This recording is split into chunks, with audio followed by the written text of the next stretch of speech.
Welcome to all of you. This is lecture second on cooperatives, Jammu Kashmir Public Service Commission's ARC यानी standardised और cooperative societies posts. Topic जो है आज का वो basic of cooperative society. Source इसके लिए आप देख सकते हैं वो NCERT 11th की बुक है, बिजनेस स्टडी चैप्टर सेकंड। उसमें आप थोड़ा 2-3 पैराग्राफ जाके नीचे देखेंगे टॉपिक है कोऑपरेटिव सोसाइटी, तो वो आप पढ़ेंगे वहीं से मेन सोर्स है इसका। तो लेक्चर दिस प्रेपेयर्ड बाय मी गाजी मकबूल। तो इस लेक्चर को स्टार्ट करने से पहले एक दो बातें आपसे करना चाहूँगा। डायरेक्टली इस लेक्चर की लिंक नहीं है, मतलब इतना कोई इंपॉर्टेंट लेक्चर नहीं है ये, लेकिन एक बेस प्रोवाइड करता है जो आगे के लेक्चर्स होंगे, क्योंकि उनमें हमने कॉम्प्लेक्स हल्के से कॉम्प्लेक्स टॉपिक करने हैं, तो उसके लिए ये लेक्चर आपको बेस बनेगा। अगर आप थोड़ा कॉपरेटिव्स के बारे में जाते हैं तो you can skip this lecture, और अगर आप 1.75 या 2x पे इस लेक्चर को देख सकते हैं ताकि आपका टाइम सेव हो। वन मोर थिंग, ये जो मैंने अभी NCERT की जो ये बताया आपको ये चैप्टर की PDF along with this PDF, this lectures PDF will be available, जो मैं टेलीग्राम लिंक जो होगी डिस्क्रिप्शन में उससे आप कर सकते हो। So without wasting time let's get started. First of all is origin and development of cooperatives in India. ये टॉपिक हमने नेक्स्ट स्लाइड में, ये नेक्स्ट वीडियो में करना है, लेकिन क्योंकि ये टॉपिक के अंडर ही मैंने ये इससे भी कवर किया है। तो व्हाट इज़ कोऑपरेटिव सोसाइटी? तो कोऑपरेटिव सोसाइटी क्या है, या हम ऐसे भी समझेंगे कि इसे हम इस तरीके से समझेंगे। क्या होता है नॉर्मली ये होता है कोऑपरेटिव सोसाइटी में दो कंडीशंस होंगे, क्योंकि ये एक सिंपल सी डेफिनेशन है, क्योंकि इसमें अब हम आएंगे तो ICA की डेफिनेशंस देखेंगे, रॉकडेल प्रिंसिपल्स देखेंगे, तो फिर हमें बहुत अच्छी क्लियरिटी होगी। लेकिन अभी हम सिर्फ इतना समझे कि कोऑपरेटिव सोसाइटी में दो कंडीशंस होना मिनिमम है। इनफैक्ट हम कह सकते हैं 3 कंडीशंस होना मिनिमम है। One is working together, and second is common purpose, और थर्ड हम कहेंगे वेलफेयर के लिए, मतलब इनका टारगेट होता है। तो ये 3 चीज़ें आप मिनिमम याद रखें। वर्किंग टुगेदर, हम तो सपोज़ कर लो मैं किसी बिजनेस ऑर्गेनाइजेशन में काम करता हूँ, वहाँ पे जो मैं हूँ मेरा बॉस, हम साथ में काम करते हैं वहाँ पे, ठीक। तो वर्किंग टुगेदर तो वहाँ पे भी होता है, लेकिन अब वर्किंग टुगेदर के साथ अब दो चीज़ें और जो है इसमें, एक तो कॉमन पर्पस है एंड वेलफेयर। कॉमन पर्पस का मतलब क्या है कि जैसे अगर मैं कंपनी में जॉब करता हूँ, किसी इंस्टीट्यूशन में जॉब करता हूँ, तो मेरा जो पर्पस होगा वहाँ पे सैलरी प्लस इंसेंटिव ज़्यादा से ज़्यादा। लेकिन जो वहाँ के बॉस होंगे या यहाँ के वह उस पर्टिकुलर कंपनी या इंस्टीट्यूट के ओनर होंगे, उनका पर्पस होता है, उनका पर्पस तो ग्रोथ होगी और उसके साथ साथ प्रॉफिट होगा। तो यहाँ पे जो होगी कोऑपरेटिव सोसाइटी में क्या होता है, कोऑपरेटिव सोसाइटी में वेलफेयर ऑफ ऑल पर्पस होता है, वेलफेयर पर्पस होता है। लेकिन एक बिजनेस एंटरप्राइज में हमारा पर्पस जो होता है वो प्रॉफिट होता है, ठीक। अब मैं आपको सपोज कर लो एक कोऑपरेटिव सोसाइटी के एग्जांपल से समझाता हूँ क्या होती है। हम सब जानते हैं कि आज जो ऑयल है, जो मस्टर्ड ऑयल खाते, इडेबल ऑयल जितने भी है, उनका रेट बहुत ऊपर हो रहा है। तो उसके लिए हम क्या करते हैं, हम सब तंग आ चुके हैं। एक विलेज है जिसमें 100 फैमिलीज रहते हैं फॉर एन एग्जाम्पल। उस 100 फैमिलीज में एक महीने में हर कोई एक एक टिन यानी 15 लीटर का ऑयल लाते हैं, ठीक। लेकिन अब ऑयल की प्राइसेस बहुत ज़्यादा, सब लोग तंग आ चुके हैं, ऑयल की प्राइस इतनी ज़्यादा इंक्रीज़ होती है कॉन्स्टेंटली। तो इनने डिसाइड किया कि इनका सोल्यूशन क्या है, तो उन्होंने एक सोसाइटी फॉर्म की। सोसाइटी का नाम उन्हें रखा कंज्यूमर कोऑपरेटिव सोसाइटी। अब जब एक कंज्यूमर कोऑपरेटिव सोसाइटी बनी, तो इस कंज्यूमर कोऑपरेटिव सोसाइटी ने क्या कहा, उनने बोला कि हमारे मतलब विलेज में हर महीने 100 टिन्स ऑफ ऑयल की रिक्वायरमेंट होती है। तो उनने कंज्यूमर कोऑपरेटिव सोसाइटी ने ये सारी रिक्वायरमेंट बोला कि जितने भी पैसे आप 100 लीटर्स दिस 100 टिन्स पे हर किसी फैमिली से एक एक टिन के पैसे यानी मेंबर्स बना दिए, उनको एक एक टिन के पैसे उनसे लिए, ठीक। अब इनके पास 100 टिन्स जितने भी लाते थे ऑयल, मतलब 100 टिन्स के ये दिस 100 टिन्स ऑफ ऑयल के पैसे इस कोऑपरेटिव सोसाइटी के पास आ गए, कंज्यूमर कोऑपरेटिव सोसाइटी के पास। अब उनने क्या किया, एक तो ऑर्डर अभी आ गए उनके पास और पैसे भी आ गए, ठीक। अब इन्होंने ये किया कि इनने इस ऑर्डर को अब नॉर्मल रिटेलर से नहीं लिया, अब या तो ये बड़े किसी होलसेलर के पास गए या ये फैक्ट्री के पास गए। अब जब ये फैक्ट्री से लाते हैं या डायरेक्ट किसी स्टॉक किस्ट से लाते हैं, अब जो होगा ये होगा कि अगर इन्हें नॉर्मली सपोज करो 100 रुपीज़ पर लीटर मिलता था, अब ये लीटर उनको 70 या 60, क्योंकि उन्होंने मिडल मैन को एलिमिनेट किया, इन्हें 60 या 50 रुपीज़ में ही अभी पर लीटर मिलना है। तो इससे इन्होंने क्या किया, एक तो सेविंग्स हो गई और दूसरा की क्वालिटी भी वही रही। तो अब इसमें क्या हो, इस सारी प्रोसेस को अगर आप अंडरस्टैंड करेंगे तो इसमें ये हुआ, एक तो सारे लोगों का बेनिफिट हुआ, सारे लोगों को रेट कम में मिला, मतलब जो उनके दाम थे, दिस प्राइजेज जो थे ऑयल के, वो कम मिले। और जो पैसा इकट्ठा हुआ उसे क्या किया, उसे रिडिस्ट्रीब्यूट किया एज पर द, जिसने जिसने पैसा दिया था उसी के हिसाब से। ठीक, अब देखो इसमें क्या क्या मोटिव हुए। वर्किंग टुगेदर, सारे लोगों ने कंट्रीब्यूट किया, काम किया, मेंबर्स बने। दूसरा, कॉमन पर्पस था, पर्पस सारे लोग परेशान थे ज़्यादा कीमतों से, पर्पस भी सेम था। और थर्ड, वेलफेयर, प्रॉफिट अर्न करना। ये नहीं था कि हमें ज़्यादा से ज़्यादा प्रॉफिट, क्योंकि हम फिर गांव वालों को बहुत रेट्स पे बेचेगी कोऑपरेटिव सोसाइटी तो प्रॉफिट अर्न होगा नहीं। यहाँ पे मकसद ये था कि लोगों को कम रेट्स में मिले, तो तीनों चीज़ें यहाँ पे सेटिस्फाई होते हैं। तो इस तरीके से आप, मैंने आपको एक कोऑपरेटिव सोसाइटी की एग्जांपल दी, तो इस तरीके मुझे थोड़ा लगता है कि आपको अंडरस्टैंड हो चुकी, कोऑपरेटिव सोसाइटी क्या है, थोड़ा बहुत आपको अंडरस्टैंडिंग हो चुकी होगी इसकी, क्योंकि ये कोऑपरेटिव सोसाइटी के बारे में हमने बहुत कुछ पढ़ना है, तो मुझे लग रहा है कि बिगनिंग के लिए इतनी इन्फॉर्मेशन काफ़ी है। अब देखो रजिस्ट्रेशन कैसे होती है कोऑपरेटिव सोसाइटी की। रजिस्ट्रेशन सिंपली दो, वेलफेयर, हाँ रजिस्ट्रेशन की बात करता हूँ तो रजिस्ट्रेशन कैसे होती है। इंडिया में कोऑपरेटिव सोसाइटीज एक्ट 1912 में आपको first of all registration compulsory है cooperative society, without registration cooperative society can not exist. तो रजिस्ट्रेशन आपने की कौन से एक्ट के थ्रू होती है, कोऑपरेटिव सोसाइटी एक्ट 1912, क्योंकि कोऑपरेटिव सोसाइटी एक्ट 1912 हम अलग से करेंगे तो तब जाके हम डिटेल्स इसके जानेंगे। Minimum the consent of 10 adult person is required form a society. ठीक, 10 लोग चाहिए मिनिमम आपको सोसाइटी क्रिएट करने के लिए। और थर्ड इज, अब जो ये सोसाइटी बनती है इसकी डिस्टिंक्ट लीगल आइडेंटिटी होती है। सपोज करो मेरा नाम ए है, किसी का नाम बी है, किसी का नाम सी है, लेकिन अब सोसाइटी का नाम ए बी और सी से अलग है, क्योंकि सोसाइटी अब इन तीनों से ऊपर है। कल के डेट में अगर ए सोसाइटी से निकलता है या बी सोसाइटी में आता है, सी निकलता है, डी निकलता है, सोसाइटी को इन सब चीज़ों के बारे में कोई ज़्यादा फर्क नहीं पड़ता है। तो क्योंकि सोसाइटी के फिर अपने भी बायलॉज होंगे, उसमें क्या रूल्स एंड रेगुलेशंस होंगे, लेकिन जो मोटे मोटे तौर पे ये है कि ए बी के आने जाने से सोसाइटी को कोई फ़र्क नहीं पड़ता, क्योंकि सोसाइटी डिफरेंट है, डिस्टिंक्ट है किनसे, इंडिविजुअल से। ये अब लीगल आइडेंटिटी में आ गई, डिस्टिंक्ट लीगल आइडेंटिटी है, यानी ए बी और सी से बढ़ के है। ठीक है।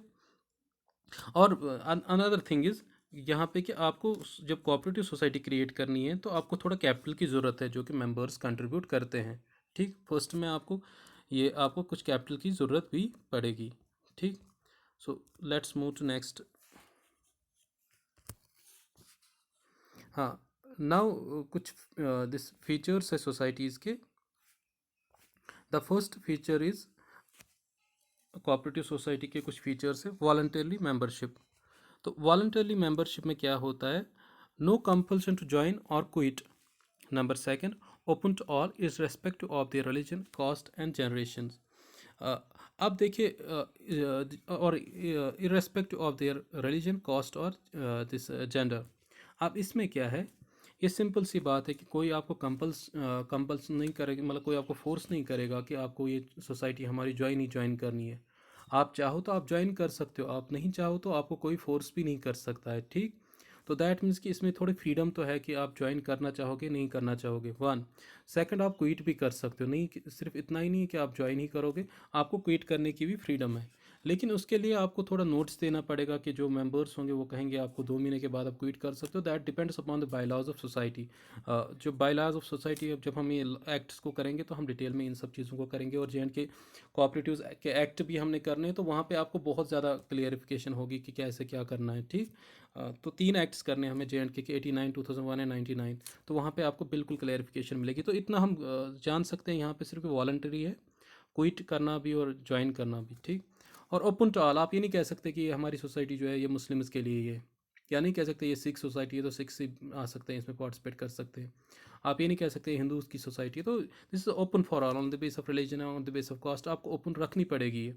हाँ, आप कुछ एक्सेप्शन रख सकते हो कि जोग्राफिकल बेस पे, कि मतलब सपोज़ करो ये हमारी करेवा की सोसाइटी है, या ये सपोज़ करके एक गाँव की सोसाइटी है, तो अब सपोज़ कर गुजरात से कोई बंदा कह रहा है कि मैं इस गाँव की सोसाइटी में मेंबर बनना चाहता हूँ, तो उसके लिए आप के जो है कि आप जोग्राफिकल रिस्ट्रिक्शंस हो सकती है। तो आप जब एनसीईआरटी पढ़ेंगे तो आप वहाँ पे भी इस चीज़ को पाएंगे। ठीक, तो मोर डिटेल्स हम आगे फिर से हम इसमें जाएंगे, क्योंकि मैं यहाँ पे ज़्यादा नहीं जाना चाहूँगा, फिर तो ये लेक्चर और ज़्यादा लंबा होता जाएगा।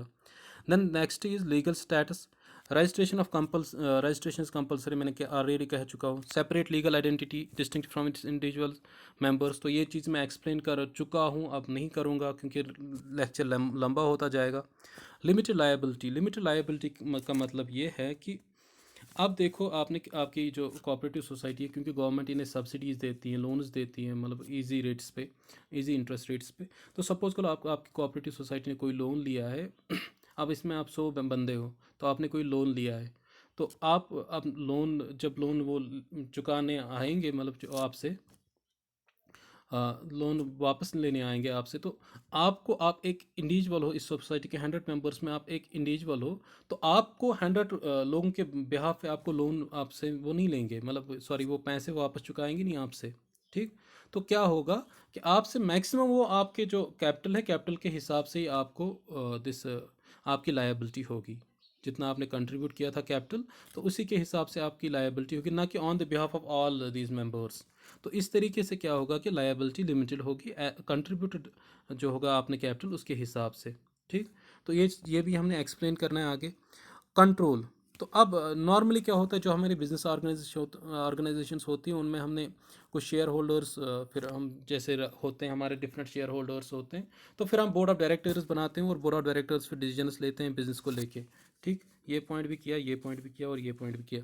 तो यहाँ पे कंट्रोल जो होता है, यहाँ पे जितने भी लोग होते हैं, जितने भी मेंबर्स होते हैं, इररेस्पेक्टिव ऑफ देयर कैपिटल, उनको 1 वोट देते हैं। जैसे हमारे इलेक्शंस होते हैं नॉर्मली, इररेस्पेक्टिव कि कोई इंसान कितना अमीर है, कितनी प्रॉपर्टी है, क्या है, हर किसी के लिए एक एडल्ट फ्रेंचाइज, 1 वोट, अबो 18 अगर हो आप, तो 1 वोट आपका राइट है, आप दे सकते हो।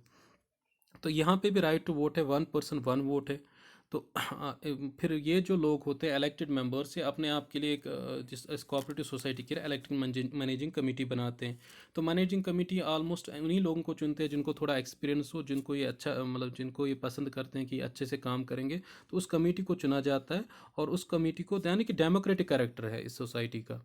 ठीक है, तो इस तरीके से अगर आपको ये अंडरस्टैंडिंग होगी कि जो कोऑपरेटिव सोसाइटी है उसका एक फीचर ये भी है कि वो डेमोक्रेटिक कैरेक्टर पे काम करती है। ठीक, तो आगे चलते हैं। एक सेकेंड।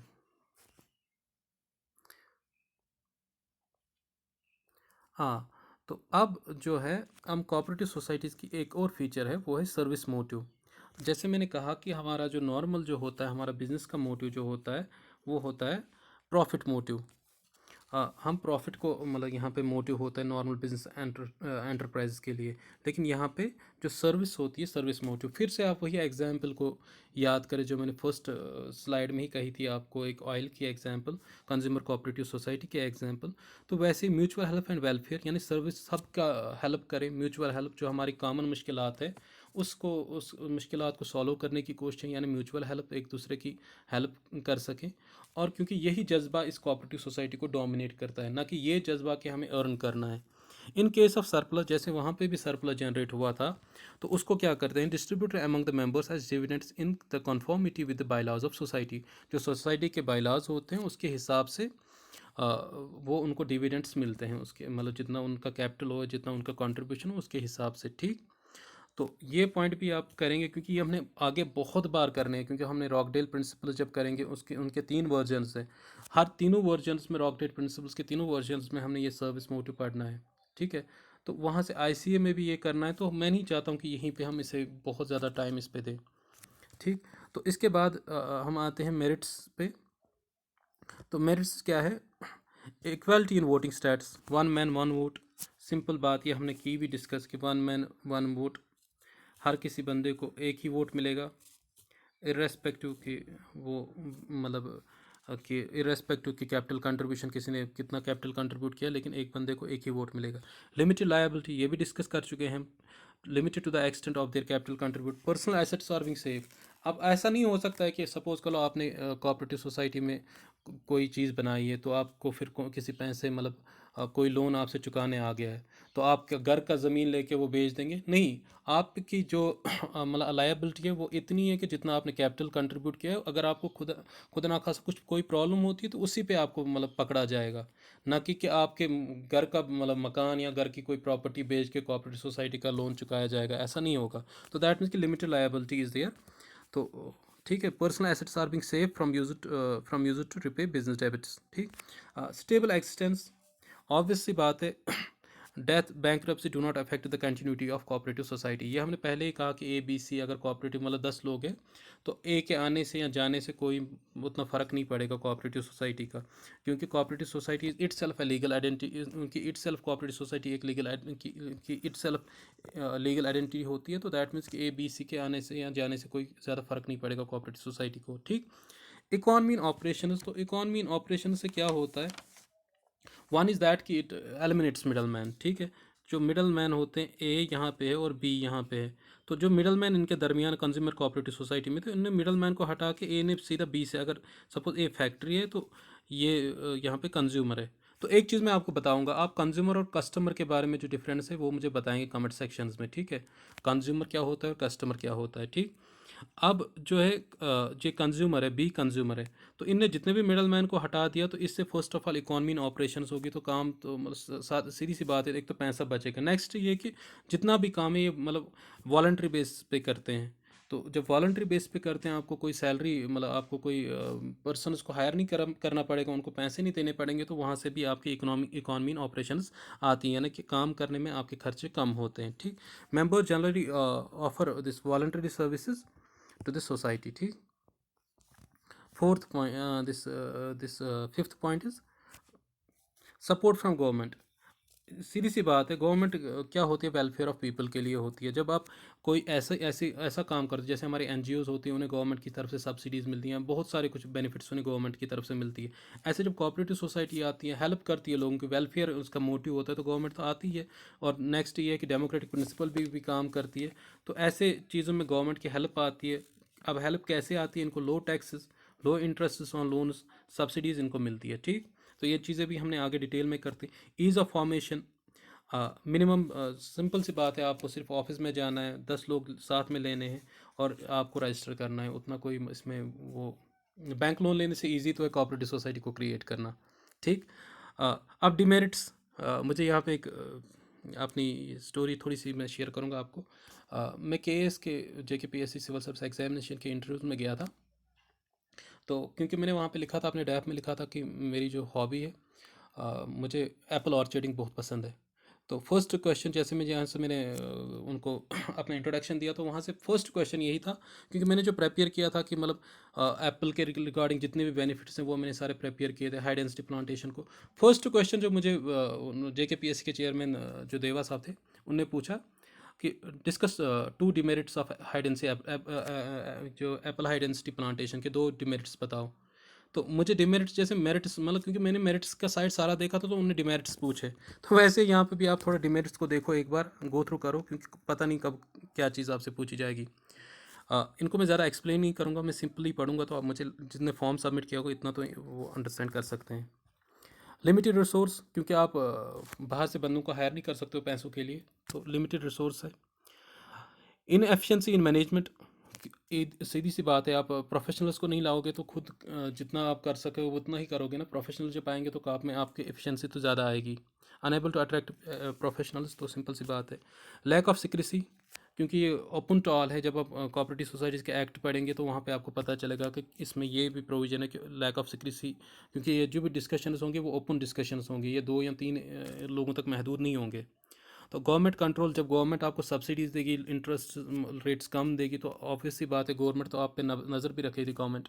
तो वो जब उस फिर स्टेट कोऑपरेटिव डिपार्टमेंट भी होते हैं, वो आपकी जो फ्रीडम होती है सोचने पे, उसमें बायलाज, आपके बायलाज जो है वो जो जनरल प्रिंसिपल्स है कोऑपरेटिव सोसाइटीज़ के, उसको फॉलो करती है नहीं करती है, या कोऑपरेटिव सोसाइटी के एक्ट के बाहर तो नहीं गए हो आप, वो सब चीज़ें गवर्नमेंट आप पे नज़र रखती है। Difference of opinion, personal interest, कभी कभी हम कहते हैं वेलफेयर ऑफ ऑल के लिए काम करेंगे, जब थोड़ा बेनिफिट आने लगता है तो फिर पर्सनल इंटरेस्ट हावी हो जाते हैं हमारे वेलफेयर कॉज पे। तो इस तरीके से क्या होता है, जो है ये सब डिमेरिट्स हैं कोऑपरेटिव सोसाइटी के। हम जल्दी से टाइप्स ऑफ कोऑपरेटिव सोसाइटीज़ करेंगे, ये थोड़ा लेक्चर लंबा होता जा रहा है। तो टाइप्स ऑफ कोऑपरेटिव सोसाइटीज़ हम करेंगे। तो इसमें क्या है, first of all consumer cooperative society. Consumer cooperative society क्या होती है, एक मैं थोड़ा आपको एक एग्जांपल दूंगा क्योंकि ये सारी सोसाइटीज़ इंटरलिंक्ड है। फिर ए पर्सन है यहाँ पे और बी पर्सन है यहाँ पे, ये फैक्ट्री है,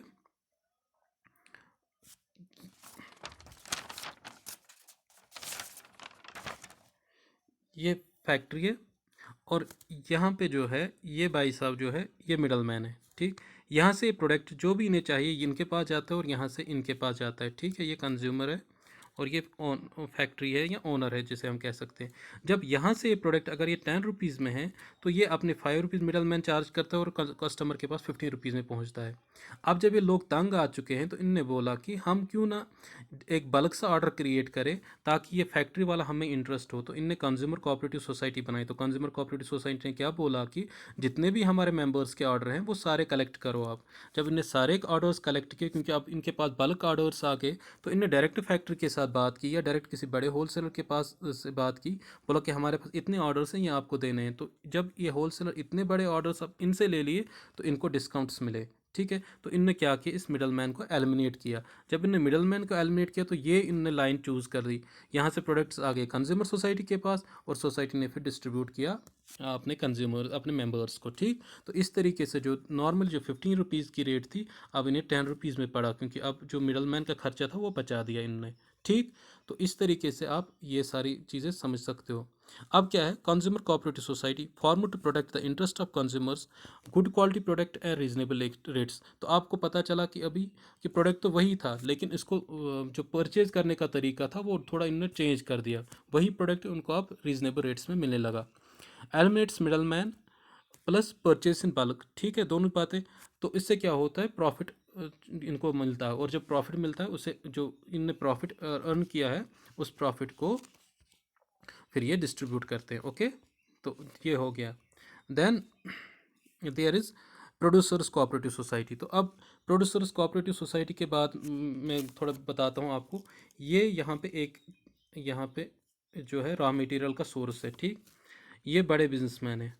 ठीक है, तो इनने क्या किया, अब ये बड़े बिजनेसमैन इस रॉ मटेरियल को सारा ऑर्डर देते हैं इनके पास से, क्योंकि इनको बहुत ज़्यादा रिक्वायरमेंट होती है। तो ये जो जितना भी रॉ मटेरियल यहाँ पे ये सोर्स ऑफ रॉ मटेरियल है।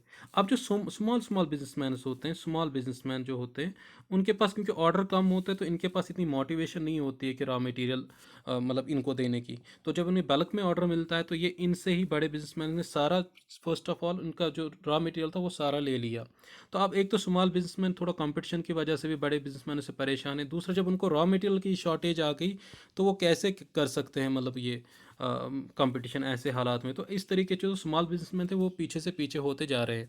तो अब इनने क्या किया, यहाँ से एक सोसाइटी आई, उनने बोला कि ये क्या कहते हैं इसे प्रोड्यूसर्स को सॉरी हाँ प्रोड्यूसर्स कोऑपरेटिव सोसाइटी। तो अब इनने क्या किया, ये जो स्मॉल प्रोड्यूसर्स थे ये सारे लोग जमा हो गए। तो इनने क्या किया, इनने बोला कि ये जो प्रोड्यूसर्स कोऑपरेटिव सोसाइटी, इनने इनको बोला कि आप जितना भी आपकी मतलब रॉ मटेरियल्स की रिक्वायरमेंट है वो सारा रिक्वायरमेंट हम प्रोक्योर करेंगे, आप सारे हमें रिक्वायरमेंट दे दो। तो जब छोटी छोटी रिक्वायरमेंट बड़ी रिक्वायरमेंट बन गई तो इनने क्या किया, इनने ये बड़ी रिक्वायरमेंट इनको दे दी, जो रॉ मटेरियल का जहाँ से सोर्स था या कोई फैक्ट्री थी जहाँ से रॉ मटेरियल आता था। तो जब इनने इतना बड़ा ऑर्डर दे दिया तो इनको भी इंटरेस्ट लगा इन छोटे छोटे बिजनेसमैन में मतलब इस सोसाइटी के साथ काम करने में। तो अब इनका बार्गेनिंग पावर भी इंक्रीज़ हो गया। अब उन्हें रीजनेबल रेट्स पे भी मिला और जो बड़े बड़े लोग थे, बड़े बड़े कैपिटलिस्ट थे, उनके साथ मतलब ये कंपटीशन भी कर सकते हैं। और मतलब it was just a fight against big capitalist. ठीक, तो इससे न सिर्फ इनका एक तो रेट्स भी डिस्काउंटेड मिले और दूसरा की अवेलेबिलिटी ऑफ रॉ मटेरियल भी इनके पास हुआ। तो जो प्रोड्यूसर से at the end of day अब वो अच्छे से अपनी प्रोड्यूस अपना जो उनका जो फाइनल प्रोडक्ट था उसको प्रोड्यूस कर सकते हैं। ठीक, तो मैं थोड़ा पढ़ूंगा आपको थोड़ी क्लैरिफिकेशन के लिए।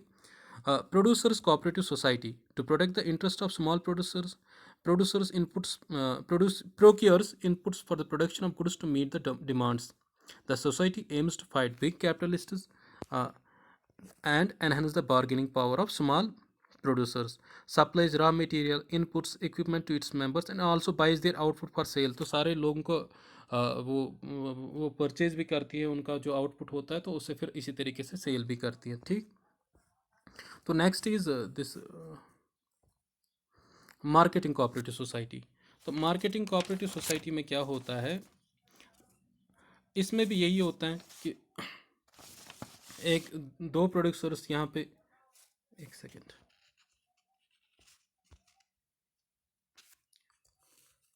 मार्केटिंग कोऑपरेटिव सोसाइटी में यही होता है कि एक बंदा यहाँ पे, एक प्रोड्यूसर यहाँ पे, दो तीन प्रोड्यूसर्स हैं, इनको अपना प्रोड्यूस जो है वो सेल करना है। तो जब उन्हें सेल करना है तो अब देखो यहाँ पे जो नॉर्मली होती हैं हमारी जो बड़ी कंपनीज होती हैं उनकी मार्केटिंग होती है, ब्रांडिंग एंड ऑल दैट होती है। जब आप किसी चीज़ की एडवर्टीजमेंट ही नहीं होगी तो वो कैसे आप सेल कर सकते हो उस चीज़ को। फर्स्ट ऑफ ऑल आपका मार्केट ही कम रहता है। दूसरा ये है कि अगर आप इंडिविजुअली किसी चीज़ को सामान आप प्रोड्यूस कर रहे हो तो उसके लिए आपको अलग से ट्रांसपोर्टेशन, क्योंकि आपको अलग अलग गाड़ियाँ लेनी पड़ेगी जो ट्रांसपोर्टेशन की, अगर आपके पास बल्क में कोई चीज़ हो तो उसकी ट्रांसपोर्टेशन कास्ट भी कम आ जाएगी। अब इनके पास चैलेंज थे कि वो मार्केट में इन सारे ब्रांड से कैसे कंपेयर करें छोटे छोटे प्रोड्यूसर्स। तो यहाँ पे आता है रोल किसका, मार्केटिंग कोऑपरेटिव सोसाइटी। तो इन अगर सपोज करो 100 मेंबर्स बने, इन 100 मेंबर्स ने अपनी मार्केटिंग कोऑपरेटिव सोसाइटी बना दी। तो ये सारे लोग अब जो इनका प्रोड्यूस है वो किसके पास डालते हैं, मार्केटिंग कोऑपरेटिव सोसाइटी के पास। और मार्केटिंग कोऑपरेटिव सोसाइटी क्या करती है, इनके लिए वेयर हाउस अरेंज करती है, ट्रांसपोर्टेशन अरेंज करती है, पैकेजिंग अरेंज करती है। जब सब चीज़ें बल्क में होती हैं तो रीजनेबल रेट्स पे आपको होता है फर्स्ट ऑफ ऑल। सेकंड जो है कि अब मार्केटिंग सोसाइटी खुद इन्हें मार्केट करती है, खुद इनकी एडवर्टीजमेंट करती है। अभी एक एक चीज़ की मतलब अगर एक एक इंडिविजुअल फार्मर या एक एक प्रोड्यूसर ये सॉरी एडवर्टीज़ करता तो उसके लिए बहुत हैक्टिक था, ये इम्पॉसिबल था। लेकिन जब मार्केटिंग सोसाइटी ओवरऑल ये खुद ही अब इसकी एडवर्टीजमेंट की रिस्पॉन्सिबिलिटी लेती है और ये रीजनेबल इस तरीके से। और नेक्स्ट जो है कि फॉरवर्डिंग एजेंट्स जितने भी होते हैं, उन फॉरवर्डिंग एजेंट्स को जिनको कमीशन देना पड़ता था वो भी इससे क्या हुआ, मार्केटिंग कोऑपरेटिव सोसाइटी ने उनको भी एलिमिनेट किया। और उनके पास जो पैसा जाता था अब वो डायरेक्ट किनके पास आ गया, जो ये स्मॉल प्रोड्यूसर से उनके पास आ गया। तो इस तरीके से क्या करती है मार्केटिंग सोसाइटी, मार्केटिंग सोसाइटी अब ये मार्केट में compete करने के लिए मिडल मैन्स को, यहाँ पे भी फॉरवर्डिंग एजेंट्स को एलिमिनेट करती है। बल्क में सब से ये जब आता है इनके पास दिस प्रोड्यूसर्स के जो इनकी प्रोडक्शन बल्क में आती है तो ये अच्छे से उससे बार्गेन भी कर सकते हैं, तो और अच्छे से इनके रेट्स भी आते हैं। ठीक, इसके बाद है फार्मर्स कोऑपरेटिव सोसाइटी। तो फार्मर्स कोऑपरेटिव सोसाइटी में क्या है, इसमें अगर आप देखेंगे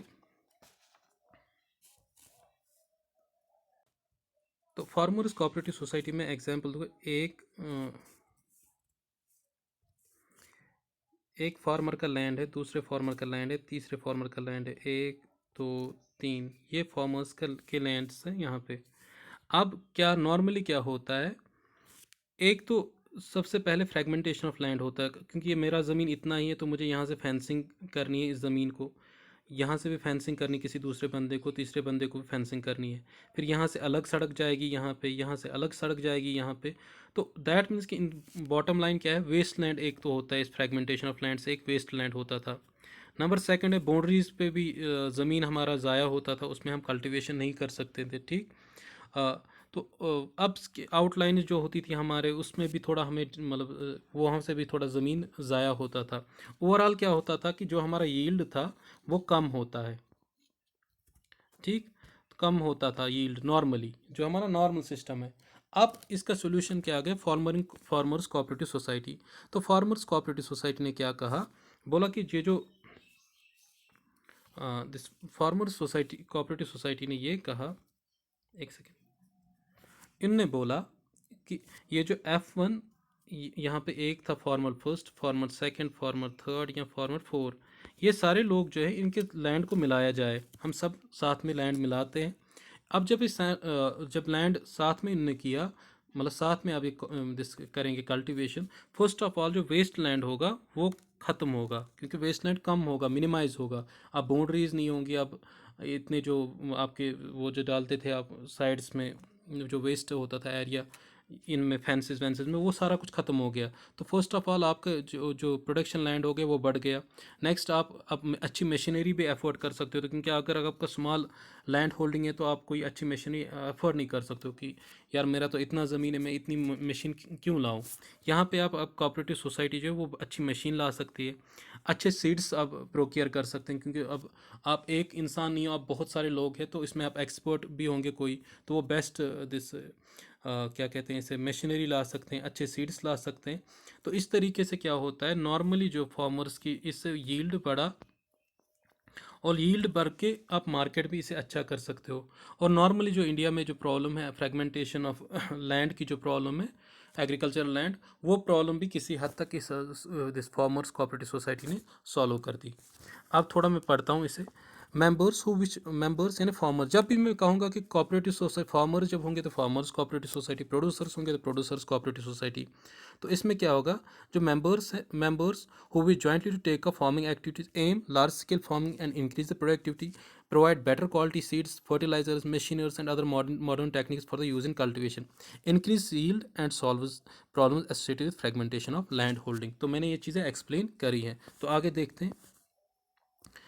अब बस दो लास्ट कंक्लूजन पे लास्ट स्लाइड है, तो let's get started again. Credit cooperative society. अब क्रेडिट कोऑपरेटिव सोसाइटी जो होती है, मैं आपको एक सिनेरियो देता हूँ। एक इंसान होता है, इसे पैसे की ज़रूरत होती है, तो ये कहाँ जाएगा, या तो ये बैंक पे जाएगा, या किसी नॉर्मल बैंक पे जाता है ये बंदा। तो बैंक पे क्या होता है इसके साथ, वो बोलते हैं आपको कोलेट्रल रखना है। कोलेट्रल क्या होता है कि गवर्नमेंट के पास मतलब आपको कोई प्रॉपर्टी दिखानी पड़ती है कि इन केस अगर आपने बैंक मतलब वो ये लोन रिटर्न नहीं किया, तो आपकी ये प्रॉपर्टी जो होगी उस पर मतलब लोन लोन जो बैंक का फिर हक होता है उस प्रॉपर्टी को वो बेच के फिर अपना लोन वो जो है मतलब अपना लोन का वो कहते हैं अजाला कर सकते हैं। ठीक। अब अगर आपके पास ये कोलेटरल प्रॉपर्टी भी नहीं है, कोई प्रॉपर्टी आपके नाम पे नहीं है, तो आप क्या करोगे, तो आपको बैंक से लोन नहीं मिलता। ठीक, वन। सेकंड, आपके पास दूसरा ऑप्शन है कि जो होते हैं ना, वो जो पैसे देते हैं ऐसे गांव में या किसी शहर में होते हैं, लेकिन वो बहुत ज़्यादा सीरियस इंटरेस्ट रेट्स पे देते हैं। कुछ ऐसे लोग होते हैं जिन्हें मनी लेंडर्स कहते हैं, वो सीरियस इंटरेस्ट रेट्स उनके बहुत ज़्यादा हाई होते हैं, मतलब 25, 35, 65% ऐसे जाके वो उनके रेट्स होते हैं, इंटरेस्ट रेट्स। तो नॉर्मली ये किसी आम इंडिविजुअल के लिए यही दो सिचुएशन, या ऊपर जाओ क्योंकि ऊपर से रिजेक्शन आ गई, तो नीचे जाओ। तो ऐसे लोग फिर मनी लेंडर्स के चक्कर में बहुत ज़्यादा फिर फंस जाते हैं। तो इस तरीके इन लोगों की प्रॉब्लम सोल्यूशन के लिए, इन लोगों की सोल्यूशन के लिए क्रेडिट कोऑपरेटिव सोसाइटी आती है वजूद में। तो क्रेडिट कोऑपरेटिव सोसाइटी क्या कहती है, ये कहती है अपने मेंबर्स से, जितने भी ऐसे लोग हैं जिन्हें पैसों की ज़रूरत है, वो सब हम ऐसा करते हैं, ये एक सपोज करो ये यहाँ पे एक ट्रेजरी दे बनाते हैं, इसमें जितने भी मेंबर्स हैं ये थोड़ा थोड़ा हर महीने, हर साल या हर मंथ कैसे वो करेंगे कंट्रीब्यूट, ये कंट्रीब्यूट करते हैं थोड़ा थोड़ा हर साल या हर महीने, इसमें इसमें डालते हैं इस ट्रेजरी में। ठीक। और एक फिर सपोज कर लो यहाँ पे एक पार्टी है ए, तो ए को पैसे की ज़रूरत है। ठीक। तो इसको यहाँ से निकाल के दे दिए पैसे। ठीक है। अब ये सिर्फ अपने मेंबर्स को देते हैं। ठीक। क्योंकि अगर आप थोड़ा थोड़ा देते हो तो आप पे इतना प्रेशर नहीं आता है, फिर जब आपको ज़रूरत है तो आप ले सकते हो। ये सिर्फ अपने मेंबर्स तक ही रिस्ट्रिक्टेड है। तो आपने इसने एक अपने मेंबर को दे दिया, क्रेडिट कोऑपरेटिव सोसाइटी ने अपने मेंबर को दे दिए लोन्स। ठीक। और जब ये लोन्स देती है इनको, तो हालांकि इनको लोन ऐसे नहीं है कि फिर इनको लोन दिए उन्हीं के पैसे हो गए, इनको लोन चुकाने पड़ते हैं वापस, इस क्रेडिट कोऑपरेटिव ट्रेजरी में डालने पड़ते हैं अपनी सोसाइटी के, लेकिन जो इंटरेस्ट रेट्स होती है वो बहुत कम होती है। ठीक। तो इस तरीके से ये हेल्प करती है ऐसे सारे लोगों की जिनको क्रेडिट की ज़रूरत है। तो अब मैं पढ़ता हूँ इसे थोड़ा तेज़ तेज़। Credit cooperative society established for producing easy credit on reasonable terms to the members, saves members from exploitation of lenders who charge high interest rates on loans. Credit cooperative society provide loans to members out of the amounts collected as capital and deposit from the members, and charge low rates of interest. Is it clear now? So let's move to this cooperative this cooperative housing society. तो cooperative housing society क्या है, अब मैं थोड़ा आपको बताता हूँ। फिर से यही मसला है, मैंने कहा कि ये सारे जैसे इंटरलिंक्ड है। यहाँ पे एक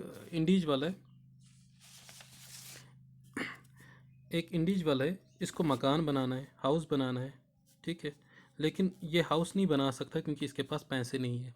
तो फिर इसने किसी जगह ये सुना कि हाउसिंग सोसाइटी है, तो हाउसिंग सोसाइटी क्या करते हैं, ऐसे सारे लोग जो मिलते हैं, ऐसे सारे लोग जिनको हाउस बनाने हैं लेकिन इनके पास पैसे एक साथ में इतने नहीं हैं, तो वो क्या करते हैं, वो एक इस सोसाइटी में थोड़ा थोड़ा थोड़ा थोड़ा कंट्रीब्यूट करते रहते हैं, थोड़ा थोड़ा थोड़ा थोड़ा थोड़ा थोड़ा इनने कंट्रीब्यूट किया इस सोसाइटी में।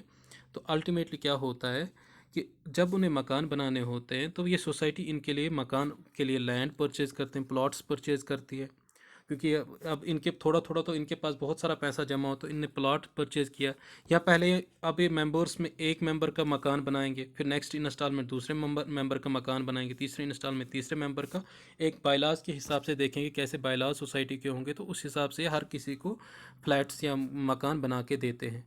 इतना ही नहीं, ये सिर्फ ये सारे लोग मिलके अगर इनका मकान बन रहा है तो सारे लोग इनको मदद कर रहे हैं मकान बनाने, ताकि लेबर कॉस्ट्स कम हो, इकॉनमी ऑपरेशन जो मैंने पहले बताया था फीचर। तो फिर जब दूसरे बंदे का, ये वाला बंदा जिनका पहला मकान बना वो भी हेल्प करता है, इस तरीके से आसानी होती है मकान बनाने में हर किसी को, ठीक। और वो छोटे छोटे अमाउंट से अच्छे से अपना मकान बना सकता है। और जो स्ट्रेस लेवल है कि खुद का मकान बनाना है, आप जब सारे लोग मिल के आपका काम करते हैं तो आपके स्ट्रेस में भी कमी आती है। तो मैं थोड़ा एक बार पढ़ता हूँ। Cooperative housing society to help members with limited income to construct houses at reasonable prices. These societies construct flats or provide plots to members, giving them options of paying in installments. Is it clear now? तो this is all. मुझे लग रहा है काफ़ी है, तो video भी लंबी होगी। तो नेक्स्ट वीडियो से हम जो होगा मेन टॉपिक्स पे आएंगे। आप बने रहें हमारे साथ, शेयर सब्सक्राइब ज़रूर करें और लाइक भी करें। और जो कमेंट सेक्शन में मैंने आपसे क्वेश्चन पूछा था, कंज्यूमर और कॉर्पोरेट दिस कस्टमर के दरमियान क्या डिफरेंस होती है, अगर हो सके तो वो आप थोड़ा गूगल करके मुझे बताएं, ठीक। मैं कमेंट सेक्शन में देखूंगा एक बार। Okay, all the best.